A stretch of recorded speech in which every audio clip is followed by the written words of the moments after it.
क्या planetary alignment इंसान के लीगल इश्यूज या उसके जेल टर्म को भी इंडिकेट करता है? आपका छठा, मुख्यतः आठवां, मुख्यतः 12वां भाव जो होता है वो दर्शाता है कि आप जेल यात्रा करेंगे नहीं करेंगे। जिस भी व्यक्ति की कुंडली के 12वें भाव में 12th हाउस में राहु बैठा है जी, तो वह व्यक्ति अपने जीवन में जेल जरूर जाएगा। अब जेल जाने का मतलब सब लोग डरे ना, अब थोड़ा सा बताना चाहूंगा। जैसे मान लीजिए अगर आपकी कुंडली के 12th हाउस में राहु बैठा है, आप बाइक चला रहे हैं, हेलमेट नहीं पहना है, आपको चौकी में ले जाया जाएगा और जाके बिठाया जाएगा, आपको एग्जैक्टली चालान भरना पड़ेगा, वो भी आपके लिए जेल यात्रा मतलब जहां पे मुझे कारावास फील हो। जेल 10 साल, 5 साल, 2 दिन, घंटे, ये नहीं डिफाइन किया गया है, यानी कारावास हो। तो जिस भी व्यक्ति की कुंडली में इस भाव में शुक्र और अगर राहु बैठ जाए तो वह व्यक्ति लड़कीबाजी के चक्रों में यानी छेड़छाड़ के चक्रों में जाता है। राहु एग्जैक्टली जिसके साथ बैठ जाए उसी की हम शक्ल, क्योंकि राहु को एग्जैक्टली देखा नहीं गया है। राहु देखेंगे तो फेस है, अगर मंगल में बैठा तो मंगल की एक्टिंग करेगा, बुध है तो बुध की एक्टिंग करेगा। क्योंकि समुद्र मंथन के समय राहु केतु ने एक्चुअली किया ये था कि वो बन गए थे देवता और जाकर बैठ गए वहां पे जहां पे वो अमृत जा रहा था।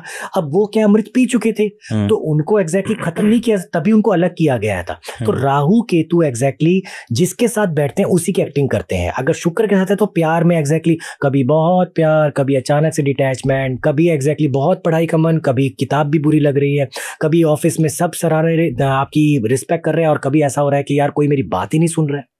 तो राहु केतु को तभी तो एग्जैक्टली कहा गया कि ये छाया ग्रह है, ये आपकी छाया के अकॉर्डिंग बिहेव करेंगे। अब छाया में मैं ऐसे हाथ करूं तो राहु भी ऐसे हाथ करेगा, मैं भागूं तो राहु भी मेरे साथ भागेगा।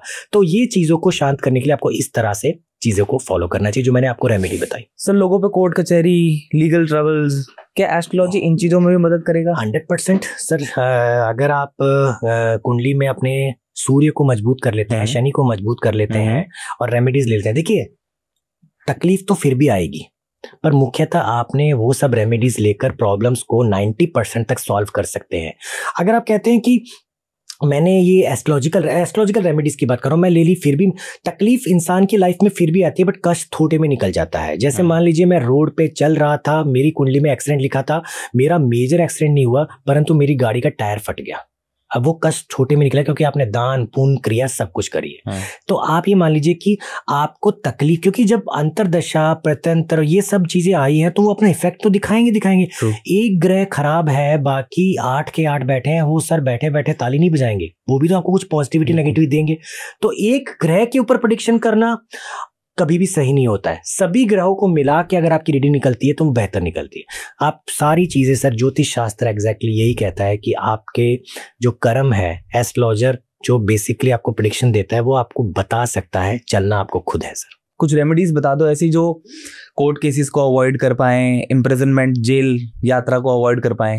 सर लीगल डॉक्यूमेंट जितने भी आपको कोर्ट कचहरी से मिल रहे हैं, जितने भी आपको, वो आपको सर लकड़ी के एक संदूक में रखना है, कभी भी लोहे के संदूक में ये चीजें ना रखें। फाइल बनती है जज की, वकील की, आपको सारे डॉक्यूमेंट है, वो कभी भी अगर आपने वकील को दे दिए हैं वो नहीं, बट अगर आपके पास जो भी प्रूफ है वो हमेशा लकड़ी के बॉक्स में रखिए आप। आप ये कोशिश करिए कि जब भी आप निकलें घर से तो ब्लैक चीजों को अवॉइड करें, ब्लैक कपड़े ना पहने। ब्लैक कपड़े पहनने से भी आपको नेगेटिव एनर्जी ज्यादा फील होती है।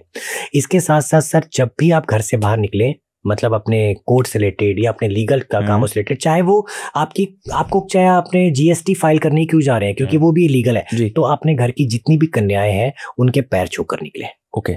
ये आपके लिए बहुत है। और साथ में एक चीज और सर, विकलांग लोगों की सेवा और अंधे लोगों की सेवा करना शुरू कर दीजिए जी। अगर आप किसी आई हॉस्पिटल में जाइए, किसी मरीज को अगर वो अफोर्ड नहीं कर सकता उसका इलाज कराइए, विकलांग को हो सके तो व्हील चेयर दान कर दीजिए। तो ये भी ऐसी जनरल रेमेडीज है जिनके करने से आप अपने समय को बेहतर करने की कोशिश कर सकते हैं।